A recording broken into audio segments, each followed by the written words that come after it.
হয়েছে সূর্যটা আধা হাত উপরে চলে আসবে, নিচে যে জমিনটা ছিল কাদা জমিন, ওই জমিনটা সূর্যের তাপে তামাক হয়ে যাবে। মানুষ তার মধ্যে দাঁড়াবে। কিছু মানুষ নিজের পাপের কারণে শরীরের গামের মধ্যে আঁটু পানি হবে, কিছু মানুষের কোমর পানি হবে, কিছু মানুষের বুক পানি হবে, কিছু মানুষের গলা পর্যন্ত ডুবে যাবে, কিছু মানুষ সাতটাইতে থাকবে।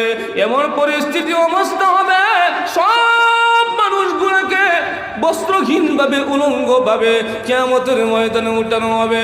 আল্লাহর নবী যখন এই আয়াতের ব্যাখ্যা করেন, আম্মা আয়েশা সিদ্দিকা রাদিয়াল্লাহু তাআলা আনহা ডাক দেওয়ার, আল্লাহর নবী গো, কিয়ামতের কঠিন মুসিবতের দিনে আপনি বলেছেন সমস্ত মানুষদেরকে বস্ত্রহীনভাবে উলঙ্গ অবস্থা উঠানো হবে।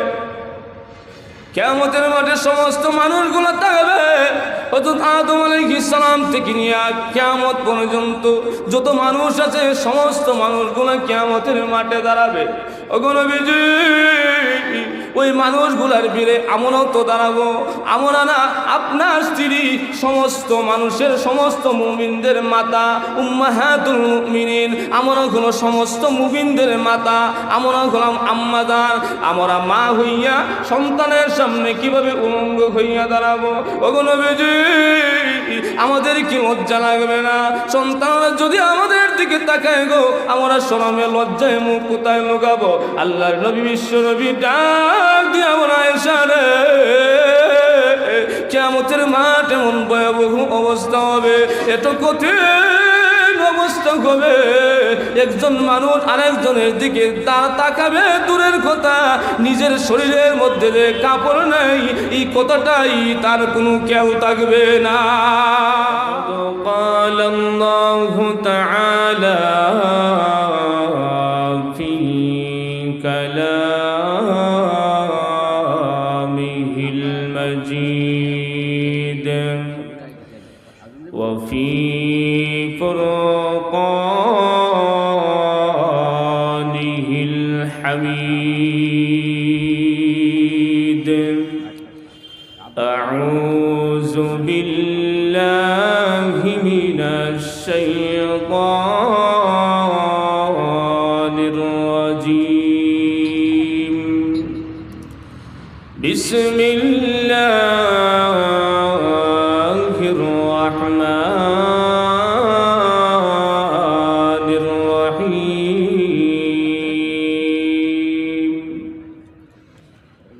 يا أيها الناس اتقوا ربكم إن زلزلة الساعة شيء عظيم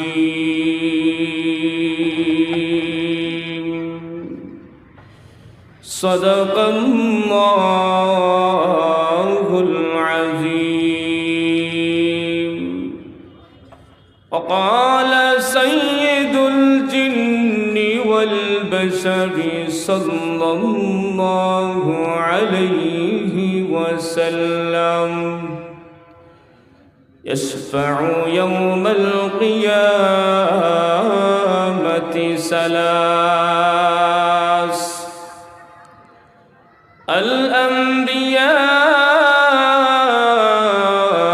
الأنبياء ثم العلماء وثم الشهداء وصدق رسوله النبي الكريم ونحن على ذلك من الشاهدين والشاكرين والذاكرين والحمد لله رب العالمين صلى الله على سيدنا ومولانا محمد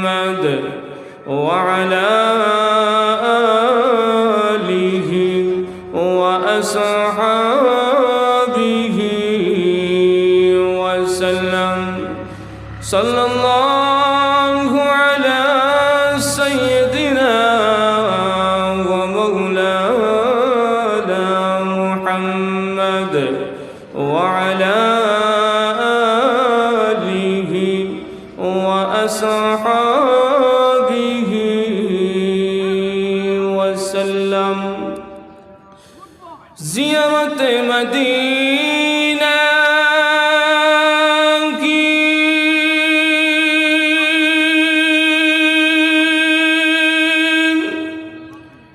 दिल में है तमन्ना,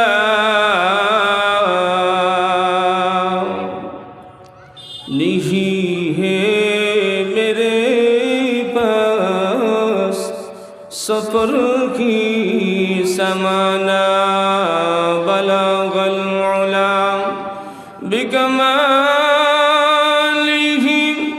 कशफत दुजा हसनत जमीउ खिसालिही सल्लु अलैहि व आलिहि। আলহামদুলিল্লাহ। কটিয়াদি বাইতুল নূর কওমি মাদ্রাসা ও যুব সমাজ ও প্রবাসীদের উদ্যোগে আয়োজিত আজকের ইসলামী মহাসম্মেলনের উপস্থিত আছেন সম্মানিত সভাপতি সাহেব, দূর দূরান্ত থেকে উপবিষ্ট ইসলাম প্রিয় মুমিন মুসলমান ভাইয়েরা, মহান আল্লাহ পাকের দরবারে সর্বপ্রথম আমরা শুকর আদায় করছি যে মহান আল্লাহ রব্বুল আলামিন অত্যন্ত দয়া করে মায়া করে ভালোবেসে আমাদেরকে এই ফিতনা ফাসাদের জমানায় উম্মতের ক্লান্তি লগ্নে এরকম দিনে একটা মজলিসের মধ্যে আগে আগে আসার এবং বসার তৌফিক দান করেছেন। সেই মহান মালিকের দরবারে শুকর আদায় করি, সকলেই করি আলহামদুলিল্লাহ। আমি আপনাদের সামনে পবিত্র কোরআনে কারিমের সূরাতুল হজ্জের প্রথম নম্বর আয়াতে কালিমা তেলাওয়াত করেছি। বিশ্বনবী তাজদারে মদিনা মুহাম্মদুর রাসূলুল্লাহ সাল্লাল্লাহু আলাইহি ওয়াসাল্লামের অসংখ্য অগণিত হাদিসের ভান্ডার হইতে একখানা হাদিস তেলাওয়াত করেছি। আল্লাহ রাব্বুল আলামিন আমাকে উক্ত কোরআন আয়াত এবং হাদিসকে সামনে রেখে সূক্ষ্ম কিছু কথাবার্তা তাফসীরের হাইসিয়তে আপনাদের সামনে উপস্থাপন করার এবং আপনাদেরকে আমলের নিয়তে শ্রবণ করার তৌফিক দান করুন, সকলেই পড়ি আমিন। সময় খুব অল্প, স্বল্প পরিসরে আমি আপনাদেরকে কিছু মেসেজ দিতে চাই। ওই আয়াত এবং হাদিস রিসার্চ করে সূক্ষ্ম কিছু কথাবার্তা যেগুলা উম্মতের হেদায়েতের জন্য যথেষ্ট এবং এই কথাগুলো আমাদের কাজে লাগে, পার্থিব জিন্দেগিতে এই কথাগুলা কাজে লাগাইয়া আখিরাতের সামনা জোগাড় আমরা করতে পারি, আখিরাতের জিন্দেগিকে সাফল্যমণ্ডিত করতে পারি। এই উদ্দেশ্যে কিছু কথা আপনাদের সামনে আমি পেশ করব। আপনারা সঠিকভাবে আমলের নিয়তে এই কথাগুলো শুনবেন আর মনে মনে নিয়ত করবেন যে কথাগুলো বলা হইতেছে প্রত্যেকটি আমাদের আমল করতে হবে। রাজি আছেন তো ইনশাআল্লাহ? জোরে কথা বলেন ভাই। আল্লাহ রাব্বুল আলামিন এই পৃথিবীতে অনেক মাখলুক সৃষ্টি করেছেন। কত মাখলুক সৃষ্টি করেছেন তার কোনো হিসাব নাই। আমরা সাধারণভাবে একটা বলি 18,000 মাখলুকাত আল্লাহ পাক বানাইছে। তার মধ্যে সবচেয়ে শ্রেষ্ঠ জাতি হলো মানুষ। মানুষের চাইতে আর কোনো শ্রেষ্ঠ জাত আছে নাই। আল্লাহ রাব্বুল আলামিন আমাদেরকে সম্মান দান করেছেন, শ্রেষ্ঠত্ব দিয়েছেন। এই শ্রেষ্ঠত্ব দিয়েছেন এটাও আল্লাহ তাআলা কোরআনের মধ্যে বলছেন, ওয়ালাকাদ কাররামনা বানি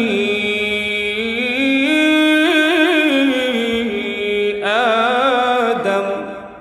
আল্লাহ রাব্বুল আলামিন বলেন, ওয়ালাকাদ কাররামনা বানি আদম, আমি বানি আদমকে শ্রেষ্ঠত্ব দান করেছি, সম্মান দিয়েছি।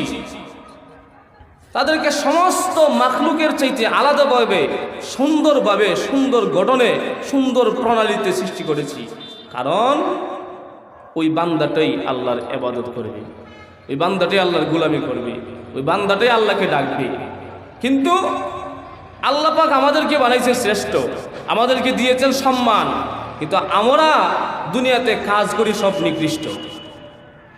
বান্দা শ্রেষ্ঠ, কাজ হলো নিকৃষ্ট। আমাদের কাজ এমন নিকৃষ্ট হয়, ওই কাজ দেখে আল্লাহ রাব্বুল আলামিন কুরআনের অন্য আয়াতে আল্লাহ তাআলা বলেন, উলাইকা কাল আনআম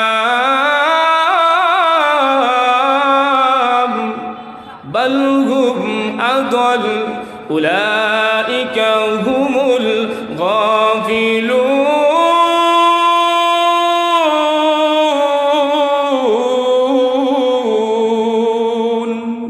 আল্লাহ রাব্বুল আলামিন বলেন তারা হলো চতুষ্পদ জানোয়ারের মতো, তার চাইতেও আরো নিকৃষ্ট।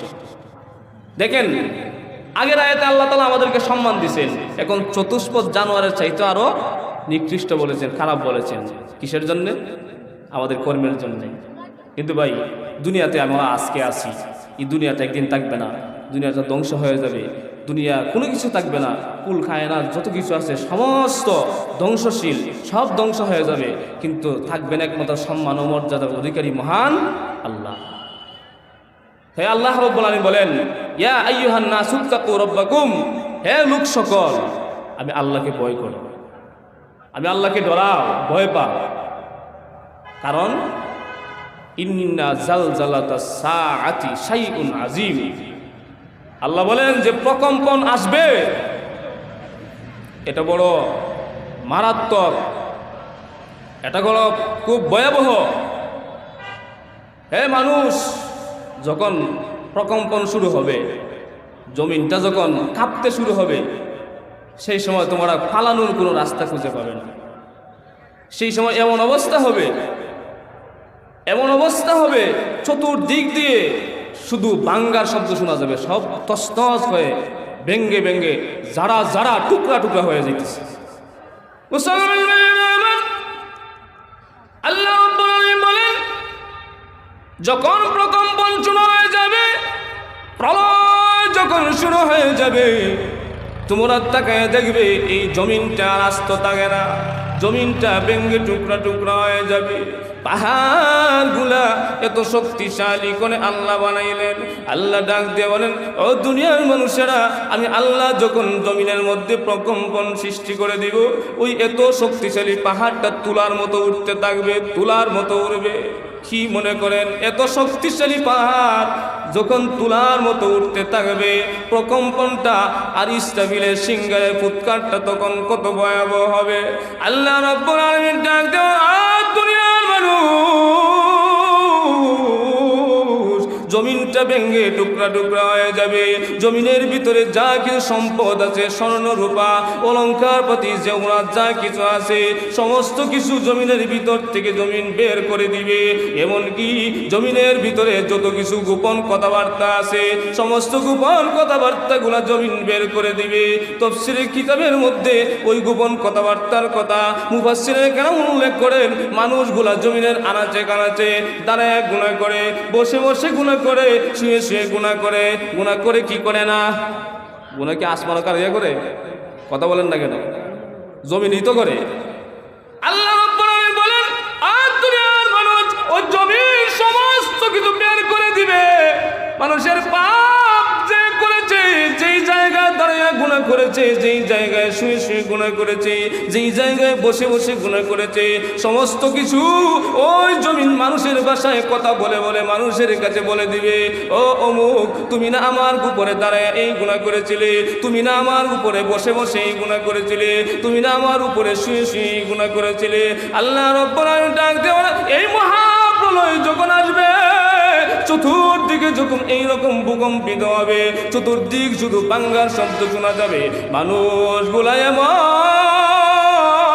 অবস্থায় পরিণত হবে। আল্লাহ রাব্বুল আলামিন পরের আয়াতের মধ্যে বলেন ইয়াউমা তারাউনা তাযহালু কুল্লু মুরদিআতিন আম্মা আরদাআত ওয়া তাদউ কুল্লু যাতি হামলিন হামলাহা ওয়া তারান নাসা সুকারা ওয়া মা হুম বিসুকারা ওয়ালাকিন্না আযাবাল্লাহি শাদীদ।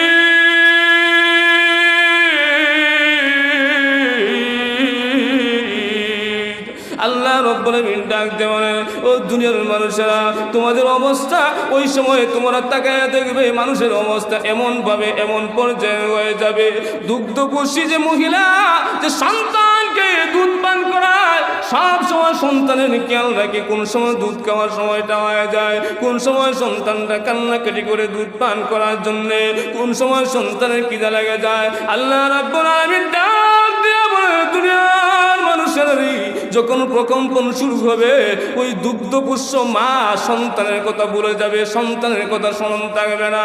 আল্লাহ রাব্বুল আলামিন বলেন, হামালিন হামলা, যে মহিলার গর্ভে সন্তান রয়েছে, সন্তান প্রসবের সময় অনেক ব্যথা হয়, বেদনা হয়, সন্তান পেটের মধ্যে থাকলে একটা বোঝা বহন করতে হয়, বার অনুভূত হয়। আল্লাহ রাব্বুল আলামিন ডাক দেন, আর দুনিয়ার মানুষ যখন প্রকম্পন আসবে, ওই মহিলার পেট থেকে, ওই মহিলার গর্ভ থেকে সন্তানটা পড়ে যাবে, তার কোনো হুঁশ থাকবে না। আল্লাহ রাব্বুল আলামিন বলেন, ওয়াতারান নাস সুকারা ওয়া মা হুম বিসুকারা, মানুষ সেই সময় পাগলের মতো হয়ে যাবে, নেশাগ্রস্ত মাতালের মতো হয়ে যাবে। আল্লাহ রাব্বুল আলামিন ডাক দিয়ে বলেন, অথচ তারা নেশাগ্রস্ত না, তারা নেশা করে নাই। কারণ এই রকম অবস্থা কেন হবে? আল্লাহ রাব্বুল আলামিন বলেন, ওয়ালাকিন্না আযাবাল্লাহি শাদীদ।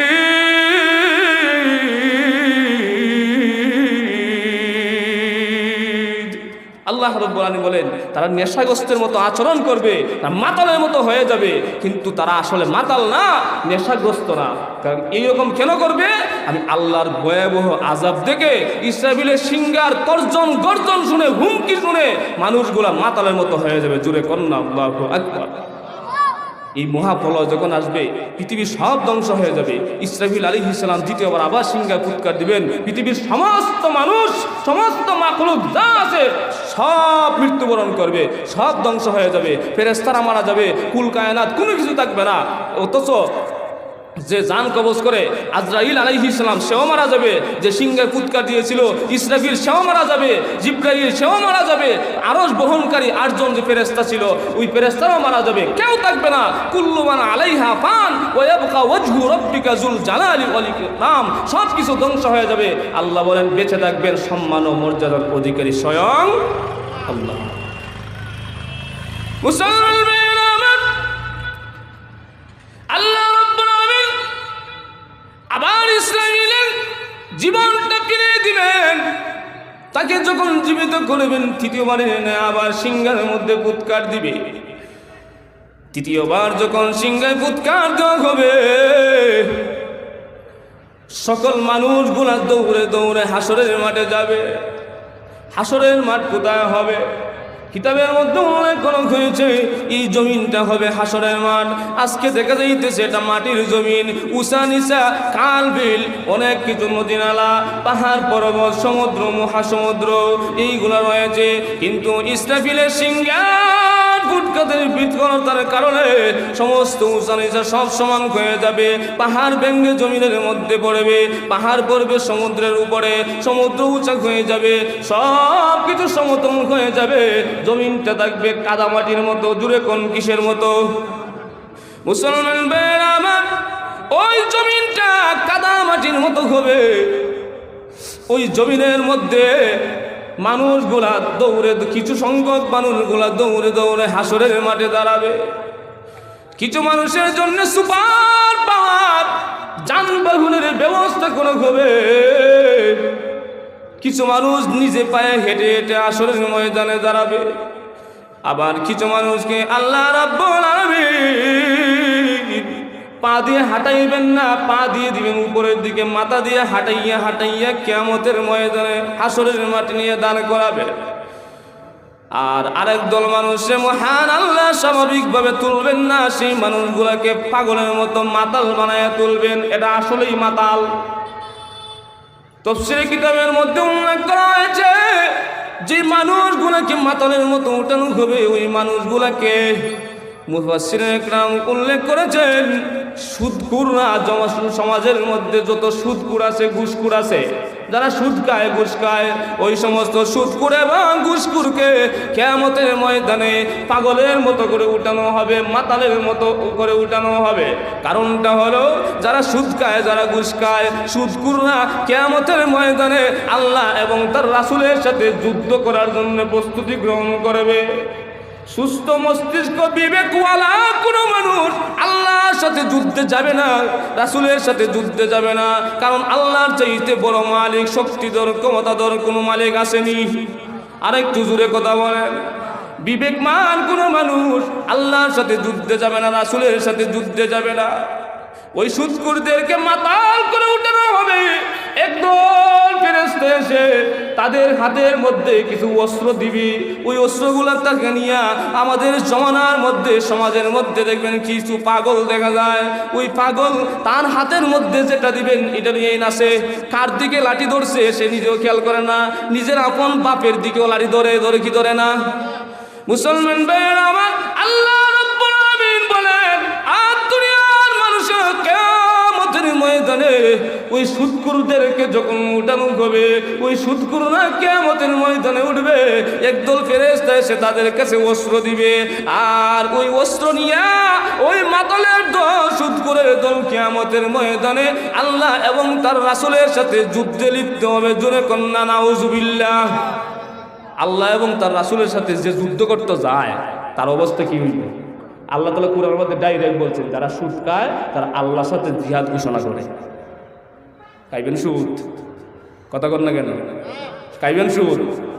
মুসলমান ভাইয়েরা আমার, কিয়ামতের মাঠ এত ভয়াবহ হবে,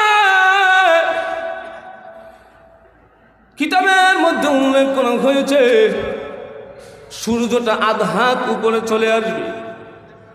নিচে যে জমিনটা ছিল কাদা জমিন, ওই জমিনটা সূর্যের তাপে তামাক হয়ে যাবে। মানুষ তার মধ্যে দাঁড়াবে। কিছু মানুষ নিজের পাপের কারণে শরীরের গামের মধ্যে আঁটু পানি হবে, কিছু মানুষের কোমর পানি হবে, কিছু মানুষের বুক পানি হবে, কিছু মানুষের গলা পর্যন্ত ডুবে যাবে, কিছু মানুষ সাঁতরাইতে থাকবে। এমন পরিস্থিতি অবস্থা হবে সব মানুষগুলোকে বস্ত্রহীনভাবে, উলঙ্গভাবে কিয়ামতের ময়দানে উঠানো হবে। আল্লাহর নবী যখন এই আয়াতের ব্যাখ্যা করেন, আম্মা আয়েশা সিদ্দিকা রাদিয়াল্লাহু তাআলা আনহা ডাক দেওয়ার, আল্লাহর নবী গো, কিয়ামতের কঠিন মুসিবতের দিনে আপনি বলেছেন সমস্ত মানুষদেরকে বস্ত্রহীনভাবে উলঙ্গ অবস্থায় উঠানো হবে। কিয়ামতের মাঠে সমস্ত মানুষগুলো থাকবে। হযরত আদম আলাইহিস সালাম থেকে নিয়ে কিয়ামত পর্যন্ত যত মানুষ আছে সমস্ত মানুষগুলো কিয়ামতের মাঠে দাঁড়াবে। ওগো নবীজি, ওই মানুষগুলার ভিড়ে আমরাও তো দাঁড়াবো। আমরা না, আপনার স্ত্রী, সমস্ত মানুষের, সমস্ত মুমিনদের মাতা, উম্মাহাতুল মুমিনিন, আমরা হলো সমস্ত মুমিনদের মাতা, আমরা হলাম আম্মাদার। আমরা মা হইয়া সন্তানের সামনে কিভাবে উলঙ্গ হইয়া দাঁড়াবো? ওগো নবীজি, আমাদের কি লজ্জা লাগবে না? সন্তানরা যদি আমাদের দিকে তাকায় গো, আমরা শরমে লজ্জায় মুখ কোথায় লুকাবো? আল্লাহর নবী, বিশ্ব নবী ডাক দিয়ে আমরা এসারে, কিয়ামতের মাঠ এমন ভয়াবহ অবস্থা হবে, এত কঠিন অবস্থা হবে, একজন মানুষ আরেকজনের দিকে তাকাবে দূরের কথা, নিজের শরীরের মধ্যে যে কাপড় নাই এই কথাটাই তার কোনো কেউ থাকবে না। মানুষের দিকে তাকাইতে, নিজের শরীরে যে কাপড় নাই, সে যে কি হালতে আছে এইটাই তার কেউ থাকবে না। শুধু ইয়া নাফসি, ইয়া নাফসি বলতে থাকবে, আল্লাহ বাঁচাও, আল্লাহ বাঁচাও। ভাই, হাসরের মাঠে বর্ণনা দিতে গেলে তা সারাটাই তো শেষ হবে না। সংক্ষিপ্ত আকারে বলতেছি, ওই হাসরের মাঠে এমন ভয়াবহ হবে, মানুষেরা এই সূর্যের তাপে এবং নিচের গরমে এমন ভয়াবহ সম্মুখীন হবে, তখন ওই মানুষগুলা নিচেরাই বলতে থাকবে, আল্লাহ জান্নাত না হয় জাহান্নাম, যে কোনো একটা দিয়ে দাও, তারপরও এই জায়গার থেকে আমাদেরকে সরাইয়া নাও। কিন্তু এই কথা কইলে কি শোনা যাবে? শোনা যাবে না। আল্লাহকে কে বলবে? সমস্ত মানুষগুলা দৌড়ে যাবে আদি পিতা আদম আলাইহিস সালামের কাছে। মুসলমান সমস্ত মানুষগুলো দৌড়ে দৌড়ে যাবে আমাদের আদি পিতা আদম পয়গম্বরের কাছে। ওগো নবীজি, আপনি না আমাদের সকলের পিতা, আপনি না আমাদের আব্বা, আমাদের বাবা। আজকে কিয়ামতের ময়দানে আল্লাহ রব্বুল আলামিনের কাছে বলে দিন, আমাদের বিচারের কার্যটা যেন শুরু করে দেয়। এই ভয়াবহ পরিস্থিতিতে আমাদের আর সহ্য হয় না। আদম আলাইহিস সালাম ডাক দেওয়ানে, ও মানুষেরা, আল্লাহর সাথে কথা বলার সাহস আমার নাই, আমি বিপদের মধ্যে আছি। আল্লাহ যদি আমারে ধরে বলায়, আমি তোমাদের জন্য আল্লাহর কাছে কোনো কথা বলতে পারবো না। আদম পয়গম্বরের কাছ থেকে ব্যর্থ হয়ে সমস্ত মানুষেরা নূহ পয়গম্বরের কাছে যাবে। নূহ পয়গম্বরকে সানি আদম বলা হয়। নূহ নবীর কাছে গিয়ে সমস্ত মানুষেরা বলবে, ওগো নূহ পয়গম্বর, আপনারা সানি আদম, আপনারা সানি আদম, আপনি আল্লাহর কাছে বলুন বিচারের কার্যটা যেন শুরু করে দেয়। নূহ পয়গম্বর অস্বীকার করবে, দূর দূর করে তাড়িয়ে দেবে। সমস্ত মানুষ যাবে ইব্রাহিম আলাইহিস সালামের কাছে, ইব্রাহিম আলাইহিস সালামও তাদেরকে তাড়িয়ে দিবে। সমস্ত মানুষগুলো যাবে মূসা আলাইহিস সালামের কাছে, মূসা পয়গম্বর সমস্ত মানুষদেরকে তাড়িয়ে দিবে। সমস্ত মানুষ যাবে হযরত ঈসা আলাইহিস সালামের কাছে, ঈসা আলাইহিস সালামও নিষেধ করে দিবে। আর একটা কথা বলে দিবে, ও মানুষেরা শুনো, আজকে কিয়ামতের কঠিন ময়দানে একজন লোকই আল্লাহর সাথে কথা বলতে পারেন। উনি আর কেউ নয়, উনি হলেন বিশ্ব নবী মুহাম্মদুর রাসূলুল্লাহ সাল্লাল্লাহু আলাইহি ওয়াসাল্লাম। যাও যাও, কিয়ামতের ময়দানে বিশ্ব নবীকে তালাশ করো, তার কাছে গিয়ে আবদার জানাও। সমস্ত মানুষগুলো আল্লাহ নবীর কাছে যখন আবদার জানাবে, আল্লাহর নবী তখন সেজদার মধ্যে পড়ে যাবেন, আল্লাহকে ডাক দেবেন, প্রভু গো, বাবা হয়ে আদম সন্তানদের জন্য আপনার সাথে কথা বলে না, ইব্রাহিম সন্তানদের জন্য আপনার সাথে কোনো কথা বলে না, মূসা পয়গম্বর কালিমুল্লাহ হওয়ার পরেও আপনার সাথে উম্মতের জন্য কোনো কথা বলে না, ঈসা পয়গম্বর কথা বলে না, আমি বিশ্ব নবী, আমি কিভাবে কথা না বলে থাকি গো? ওগো প্রভু, কিয়ামতের আযাব ভয়াবহ পরিস্থিতি, ওই বান্দাদের সহ্য হয় না, উম্মতদের সহ্য হয় না। প্রভু একটা ফয়সালা দিয়ে যান, আজকে এই মুহূর্তে আপনার কাছে আবদার জানাই, মুহূর্তের ভিতরে যেন বিচারের কাজটা শুরু করা হয়। যেই মাত্র আল্লাহর নবী, বিশ্ব নবী আল্লাহ রব্বুল আলামিনের কাছে এই ফরিয়াদ জানাবে, দরখাস্ত জানাবে, দরখাস্ত জানানোর সাথে সাথে নিসফুন নাহার হাদিসের মধ্যে উল্লেখ করা হয়েছে, নিসফুন নাহার অর্ধ দিনের ভিতরে মহান আল্লাহ রব্বুল আলামিন সমস্ত মানুষের হিসাব নিকাশ আমলনামা যার যার হাতের মধ্যে পৌঁছাইয়া দিবে। অর্ধ দিনের ভিতরে, নিসফুন নাহার অর্ধ দিন মানে 6 ঘন্টা। দিনে রাইতে কয় ঘন্টা? আপনারা কি কথা বলতে পারেন না? রাগ করছেন আমার উপরে? নিজের এলাকারই তো, কথা বলে লাভ নাই নাকি? একটু কথা কই। দিনে রাইতে কয় ঘন্টা? 24 ঘন্টা। দিনে যদি দিনে রাইতে 24 ঘন্টা যদি হয়, দিন 12 ঘন্টা, রাত 12 ঘন্টা। দিনের অর্ধেক যদি হয় কয় ঘন্টা? 6 ঘন্টা। 6 ঘন্টার ভিতরে আল্লাহ তাআলা সবার হাতে আমলনামা দিয়ে দিবেন। ইমানদারকেও দিবেন, বেঈমানদেরকেও দিবেন। ইমানদের হাতের মধ্যে সামনে দিবেন, বেঈমানদের হাতটা পিছন দিনে পিছনে দিবেন। আমলনামা দেখা সমস্ত মানুষদেরকে আমলনামা দেওয়া হবে, আর বলা হবে, ইকরা কিতাবাকা কাফা বিনাফসিকা নাফসি আলাইকা ইয়াউমা হাসিবা। আজকে আমলনামা পড়ো আর নিজে নিজেই হিসাব করো, তোমরা জান্নাতি হবে না জাহান্নামী হবে। মানুষগুলো আমলনামা দেখে বলবে, মা লিহাযাল কিতাব লা ইগাদিরু সগীরাতাও ওয়ালা কাবীরা। এটা কি একটা কিতাব দেওয়া হয়েছে যেটা ছোট থেকে ছোট, বড় থেকে বড়, কোনো কিছুই বাকি রাখে নাই, সমস্ত কিছু এই আমলনামার মধ্যে তুলে ধরা হয়েছে।